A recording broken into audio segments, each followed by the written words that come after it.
So now I'm going to introduce Andy Seybold. I can't get to my notes, but I've known Andy for a long time.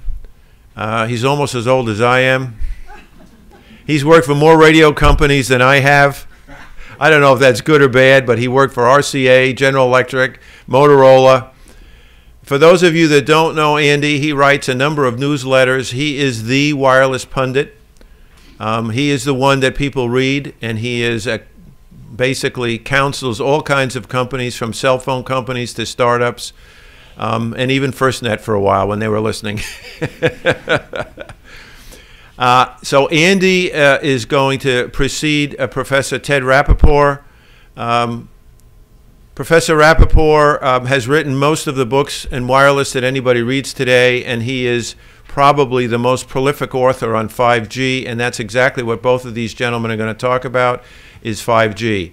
So without further ado, Andy, please come up. You want to push the buttons? Yeah, I got a clicker too, if you want it. Okay. Either way. Yeah, you can just push that. Okay. Good afternoon. It's nice to be here, and I'm very happy that I got elected to the board of directors for next year. So I want to get a lot of things done and help. So we're going to talk about 5G, but before we do that, I want to talk about the next big things. The wireless industry always has the next big things, and right now we have IoT and we have 5G.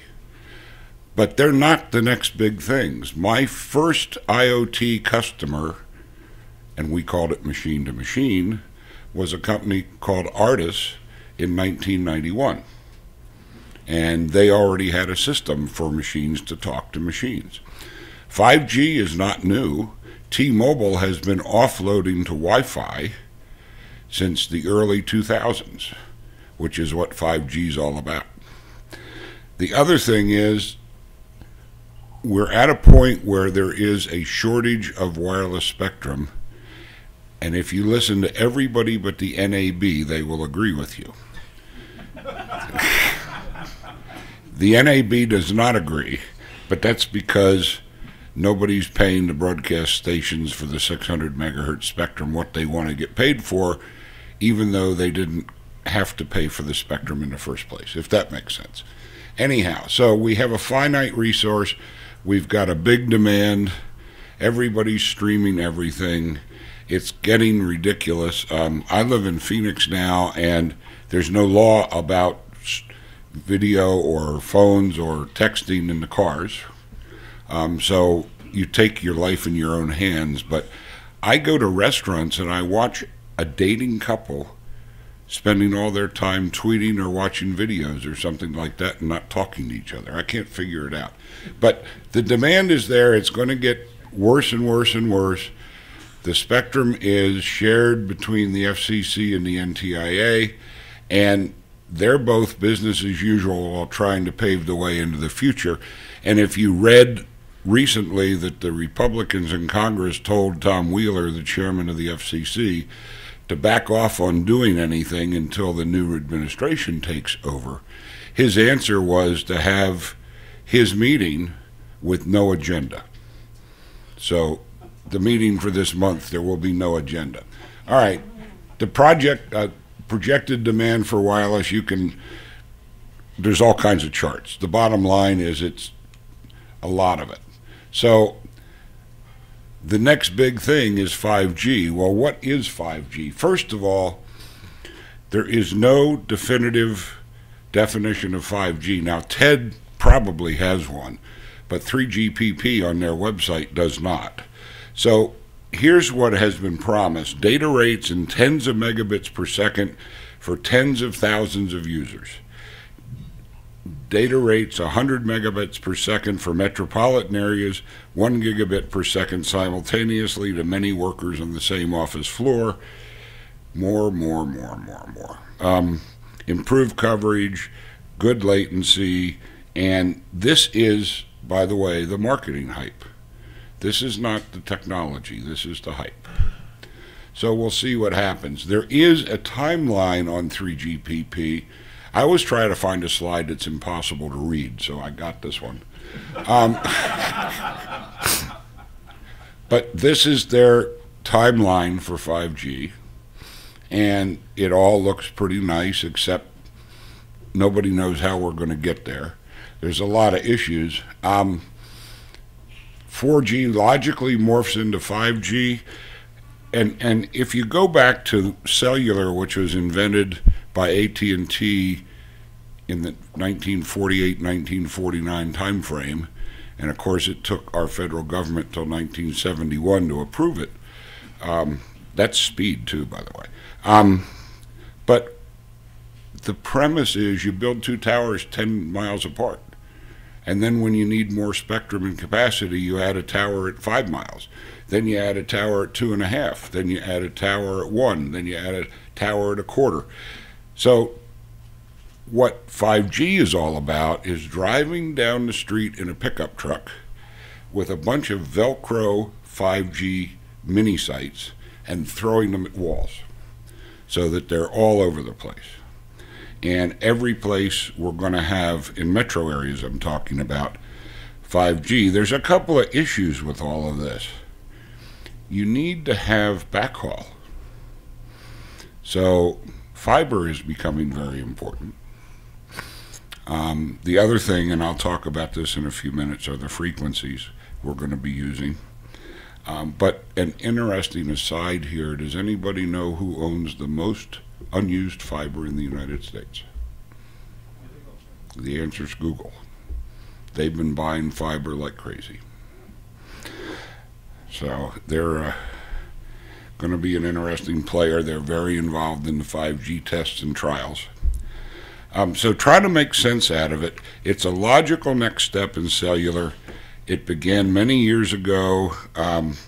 It's about network capacity and speeds. The closer together you have cell sectors, cell sites, the more speed, the more capacity.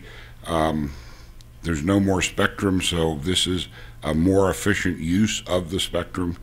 The FCC, in anticipation, has opened up some shared bands that are federal government and now 5G bands, some unlicensed spectrum, and some more coming way up into the 35, 40, 50 gigahertz ranges. So it's going to be interesting to see what happens. Now, the most interesting thing to me is how many pieces of radio spectrum can we put into a phone. This is today's list, okay? And this is what's in our phones today. Now, what we're aiming for now is you're going to have 3.5 gigahertz, going to have 22, 24, 35, 68, 74. At some point, the engineers who design RF ends for phones are going to say, we quit, we can't do anymore. So we're going to have to see. Now, the other side of that is, how many new phones do you have to own in the next 5 years? And the answer could be a lot. For example, if you want voice over LTE today, you have to have a new phone. If the 600 megahertz auction happens and we end up with 600 megahertz spectrum, you're going to need a new phone. If somebody's lucky enough to win the FirstNet bid and that opens up band 14, you're going to need another phone. So I think stock in Samsung might be a good idea. It's going to be really interesting to see how we do this. And everything, of course, is getting converted to IP. Second generation, third generation is going to go away. LTE is going to be what's here. And then we have all this spectrum. Tom Wheeler did take wings with 5G. He said, we're going to be leaders. We want to be out there and we want to do things. So they've identified a bunch of bands we can use. And again, we have to be careful how we do this. So it means more spectrum for commercial wireless services, more bandwidth in higher spectrum bands, small cells everywhere, which means fiber or radio backhaul for every small cell or some kind of mesh network architecture that will get the signal back to the network. And the consumer, if you've been reading this now, it's really interesting. There are several cities and towns where they have undergrounded their utilities. And now there are companies like Crown Castle coming to town saying, we want to put up like lamp posts along all of these residential areas and put a cell site on it. And the neighbors are not exactly jumping with joy over this, I can tell you that.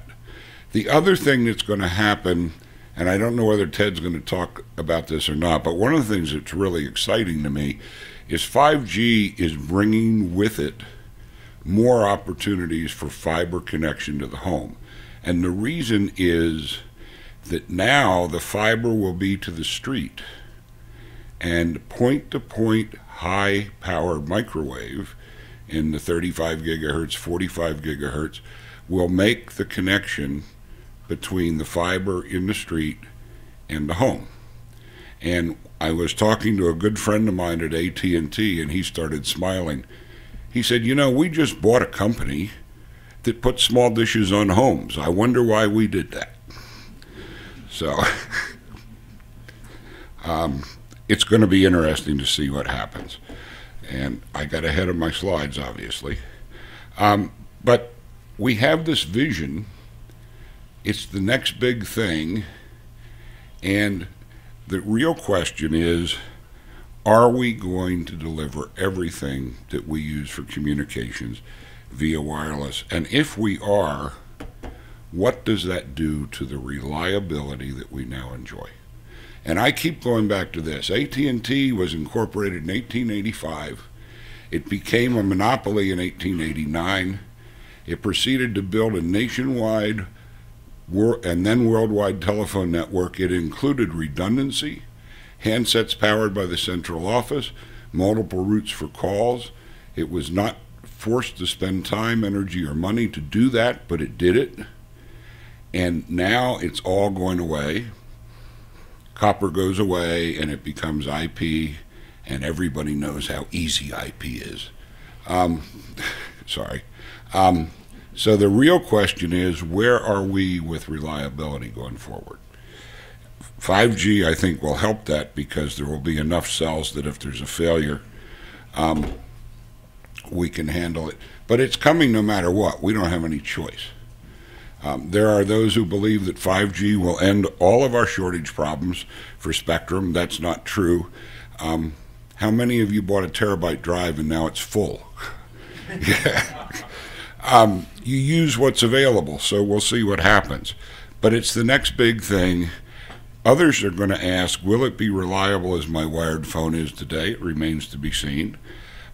Will I have to look at small, ugly cells everywhere I go? The answer is probably. What will it all cost? We don't know.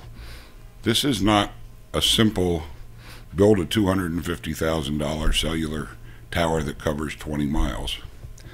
And how secure will it be? Good question. My answer to that is if it's connected to the internet, it's not secure. Bottom line. And final question, are we building 5G because we can or because we really need it? And I don't know the answer to that yet. So now we'll see what Ted has to say. He's probably going to refute everything I said, but that's okay. Let's see. John, where do I find his slides? Bring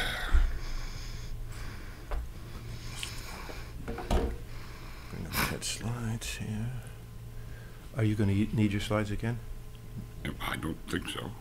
You're going to burn them or what? No. No.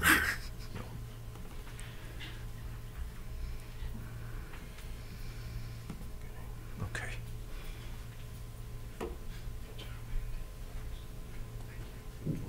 This thing, or you can go up and down, whichever way you want. Thank you, Andy, and hello, everyone. I'm Ted Rapport. A pleasure to be here at the RCA Annual Symposium. I'll give you a little bit different view. I appreciate Andy's remarks. He sounded optimistic but guarded, and that's fair. But here's the reality that the industry is facing today.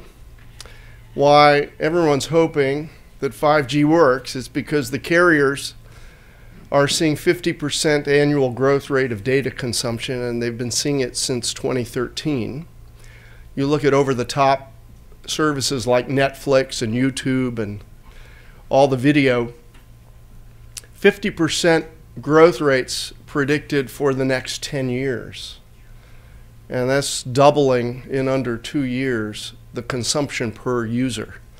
How many of you have data plans and have watched the number of gigabytes per month rise on your cell phone? So that's the demand, and carriers, the cell phone carriers, haven't been able to keep up.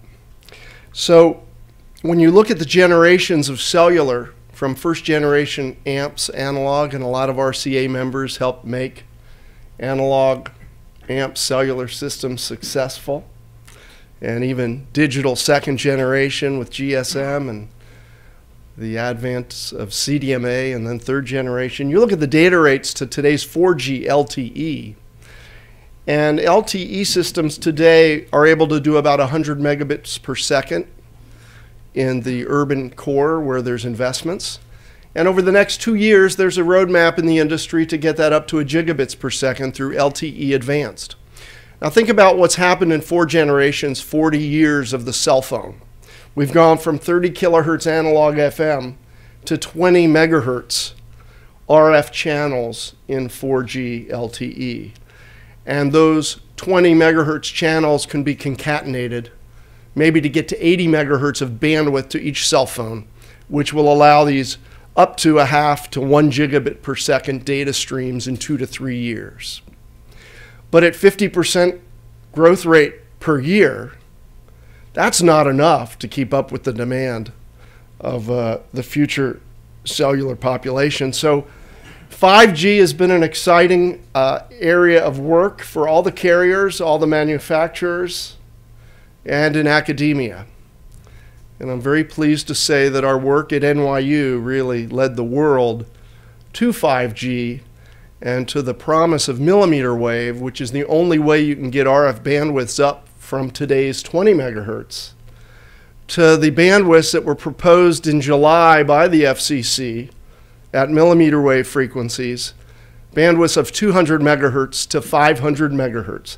That's the fundamental law of physics, the only way you can get data rates up to these 6 to 50 gigabits per second per device, which the industry is now working on and has developed prototypes for. So just like the mainframe computer became part of our cell phone and eclipsed by several orders of magnitude, the data rates that we consume as customers on wireless is going to explode by many-fold as 5G becomes real over the next few years.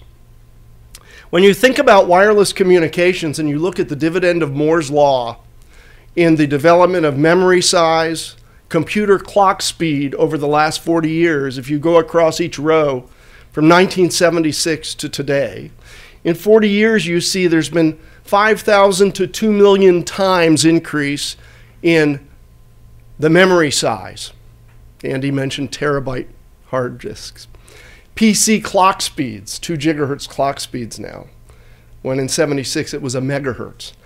But wireless is the only industry that hasn't been able to stay at Moore's law. Our carrier frequency in most consumer wireless devices have only gone up from 850 megahertz in first generation amps to 4G LTE cellular that operates maybe at 2.5 gigahertz. So while everything's gone up by orders of magnitude, the carrier frequency has only gone up by a factor of 3. And in Wi-Fi, if you add 5.8 gigahertz, we're only at a factor of 6. So there's this huge dividend of Moore's law that's coming to each mobile device and to the wireless world. And it really is what I call the renaissance of wireless, where wireless will pervade everything. To put it in perspective, if you look at this chart and you go across each row, reading like text on a page, the first row is 30 to 300 kilohertz. The second row is the AM radio band, 300 kilohertz to 3 megahertz. You look on the fourth row, the FM radio is in the 30 megahertz on the far left to 300 megahertz. And then you go down to the fifth row from left to right, it's 300 megahertz to 3 gigahertz where cellular and Wi-Fi are. All that blue shaded spectrum in the first 6 rows fits within the unlicensed band at 60 gigahertz for WiGig. Products are starting to come out in mass. This gives you a perspective of just how much spectrum there is available when you go up to millimeter wave, that last row on the left from 30 gigahertz to 300 gigahertz. The whole world's wireless industry, satellite, cable, cellular, Wi-Fi, all fits within that small circle on the bottom, and we're about to eclipse that kind of consumption through the use of millimeter wave. By the way, it's worth noting that in today's high-end vehicles, we're shipping by the millions 77 gigahertz radar. It's how we change lanes and don't bump into the car next to us when we parallel park. So this is commercially viable, and with the FCC's historic ruling, we've now opened up 28 gigahertz of spectrum. 28 gigahertz of wireless spectrum in the 28, 39, 60, 70, 80 gigahertz bands.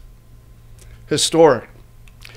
When you go to millimeter waves, things change. You know, in the cell phone of today, the average antenna size in your cell phone is the size of the phone itself.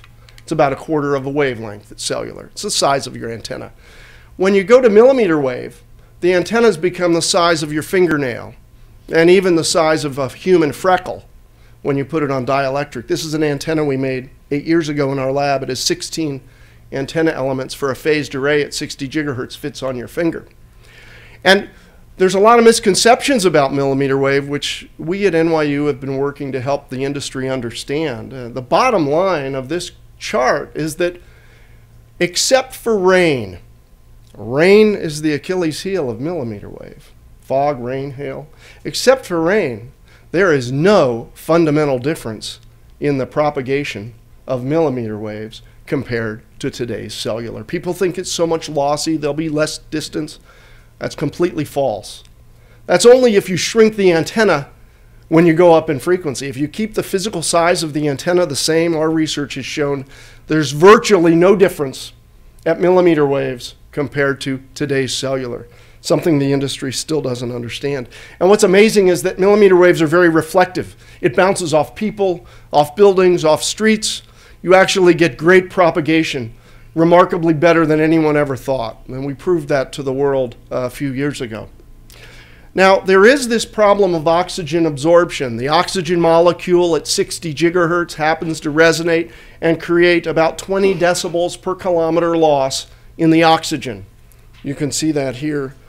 Whoops, what did I do there? Oh, I've done it now. There. Anyway, I thought I had a pointer on this. Maybe I don't. You can see this is 20 dB per kilometer loss at 60 gigahertz. But at 50 gigahertz or 70 gigahertz, it goes back down to less than a decibel per kilometer. Here's today's cellular. Very little loss. But you can see all the way up to 400 gigahertz, there's not much attenuation due to the air. It's only going to be due to the rain. So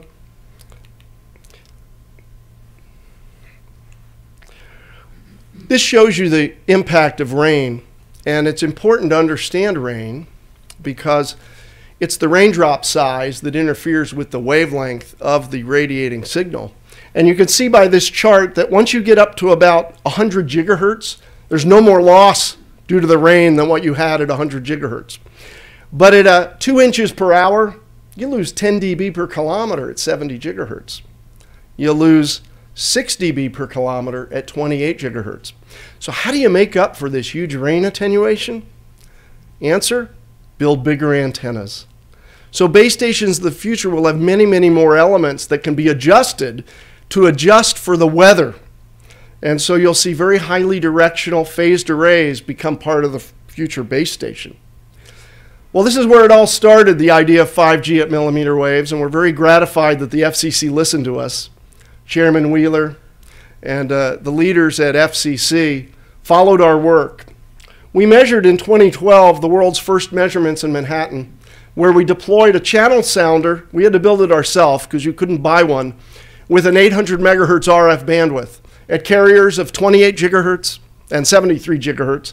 And students went around New York and Brooklyn with towers that we deployed, measuring the system, putting base stations up on the campus of NYU, and going throughout the city, finding very regularly that with less than 1 watt of transmit power, we could cover 200 meters at a base station. This was remarkable. The world was shocked. It was non-line of sight. You couldn't see the tower. It was bouncing through streets and buildings. We confirmed it many times, and even at 73 gigahertz. People around the world started to follow our design on the system. Samsung, Intel, Nokia, Qualcomm, all confirming our work over the last 2 years. And what we found that's amazing, that's a new dimension that wireless has never had, is that unlike today's cellular phones and cellular base stations, which have relatively narrow beam-width antennas because of the physical size, once you go to millimeter wave frequencies, you can make very directional phased array antennas that can exploit the spatial diversity that we found. On the left, you can see angles that would arrive at a receiver, a mobile receiver in the street of Manhattan from one base station. The antenna could actually turn and find up to 5 different strong signals. So you can imagine combining these different spatial beams at the mobile handset of the future. That's how we're going to get greater gain and even do improved coverage in today's cellular.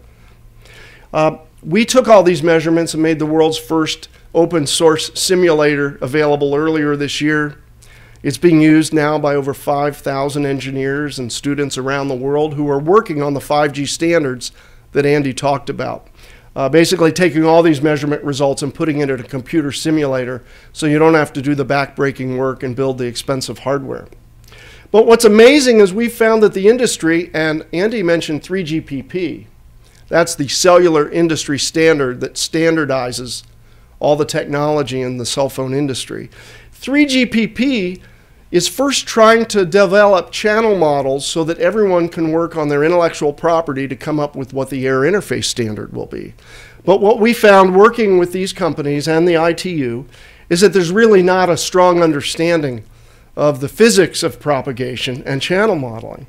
And so we've worked with a number of companies, and we found that there's huge errors in the legacy 3GPP channel models. And we were gratified that 3GPP actually used the NYU model in its recent release of channel modeling. Why is that important? Because it means that the foundation of 5G will be developed based on what really happens in the real world, not what engineers perceive to be great loss or similar characteristics of today's cellular.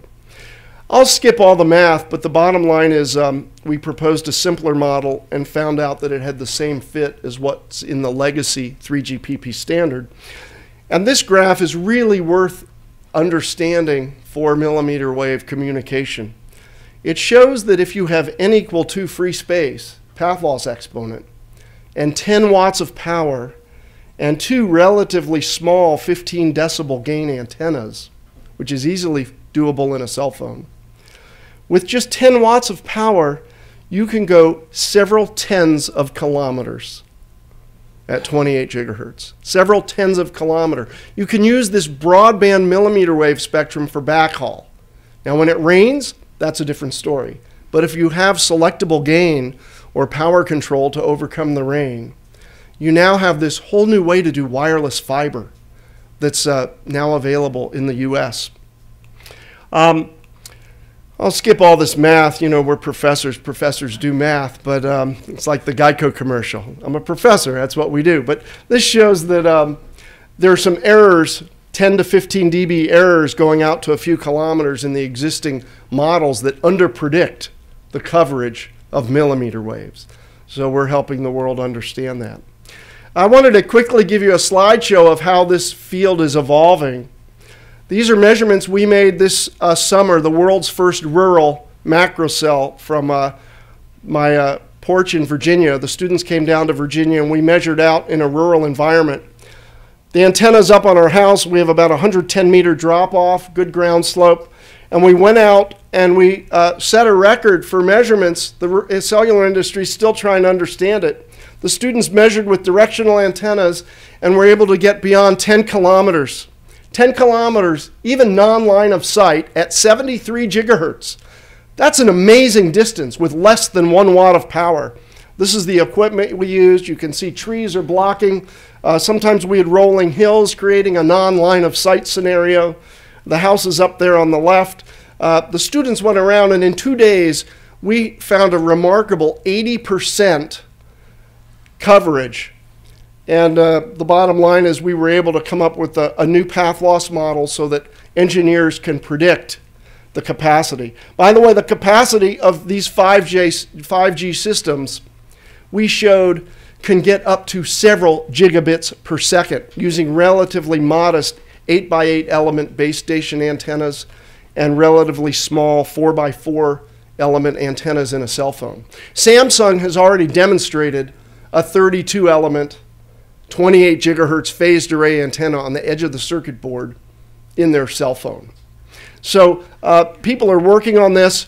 These data rates show 1 to 2 gigabit per second cell throughput, very conservative. 2 gigabits per second to your mobile phone. That's 50 times today's LTE. And these were the work we did back 2 years ago. Very conservative. Since then, industry has looked at looking at even more complex coding and fairness scheduling, showing 15 gigabits per second peak rate to a mobile device. 15 gigabit per second to your mobile device. You could download all the movies you'd watch in years in the matter of seconds. This is the future we're looking at. So to conclude, the wireless renaissance is at hand. Right now, companies around the world are working very hard, filing intellectual property, hopefully using our open source model to figure out what the air interfaces of the future will look like. They're working on these antennas. They're working on the base stations. And you will see in the next 2 years standards that will roll out in 5G. They'll first be evolutionary from 4G, following the OFDM modulation. But shortly thereafter, in 2017, 2018, you'll start to see new air interfaces and new proposals and demonstrations of cell phones that are able to do multi-gigabit per second data rates. And the deployment will happen in urban areas first, where there's the most density, the most capacity, and the most fiber. But I love this rural space. It's an opportunity to bring massive broadband point to multi-point. And I know, being in rural Virginia, how horrible the copper is out in Reiner, Virginia. Let me leave you with one final thought, which is very exciting. Facebook called me a couple weeks ago when they read our paper that we just published on this rural result. They've been studying out in deserts and in rainy places because they see the huge opportunity for bandwidth in this FCC ruling.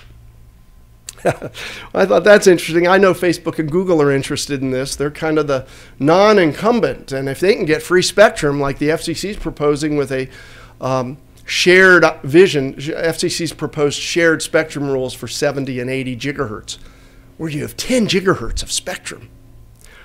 Well, I wondered, why are they so interested in rain and on mountaintops? Well, I figured it out today. If you read the news today, SpaceX, Musk's company that launches satellites, today they announced a bold, ambitious plan for 4,000 satellites that will be launched in low Earth orbit to use this millimeter wave spectrum to provide massive broadband 1 gigabit per second to anyone in the world from the sky. And we've seen this before. We've heard about it before. Iridium, teledesic. But with these unbelievable spectrum allocations at millimeter wave, you now can start to envision, if you can overcome the rain, we have bandwidth like we've never seen before. And so a gigabits per second, which they've announced today, hoping to have by 2019, that's going to be slow in 2019 by these standards. But if you're rural, there's still a need. And when you think about that, most of the world's population is in a few percent of the world's land mass, there's huge value for companies like Facebook and Google that have an advertising model to try to cover those areas. So this is real, it's coming, and it's coming probably faster than a lot of people think. Thank you.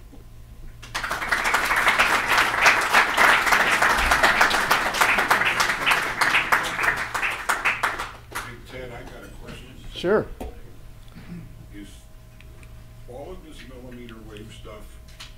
going to fix the synchronous versus asynchronous data rate?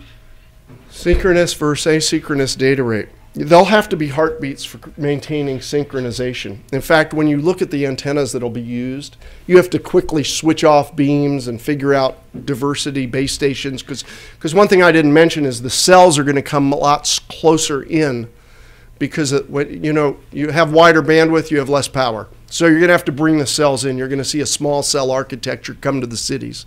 There'll be synchronization. That'll all be part of the standard. There's a question in the back. Yeah, next step. What kind of attenuation do you normally see up at, say, 50 or 60 gigs through glass? Yeah, we've done a lot of work on that, published a lot of papers. Clear glass, not bad at all. Couple dB, few dB. Tinted glass, a different story. The kinds used in large buildings, 30 to 40 dB. So that's one of the tough parts. How do you go from outdoor to indoor? There'll be new technologies and transition technologies for that. Question here. I'd like to understand the way you use moderately high gain, high directivity phased arrays in a handheld device, the orientation of which is changing over time. So is there something adaptive in the receiver?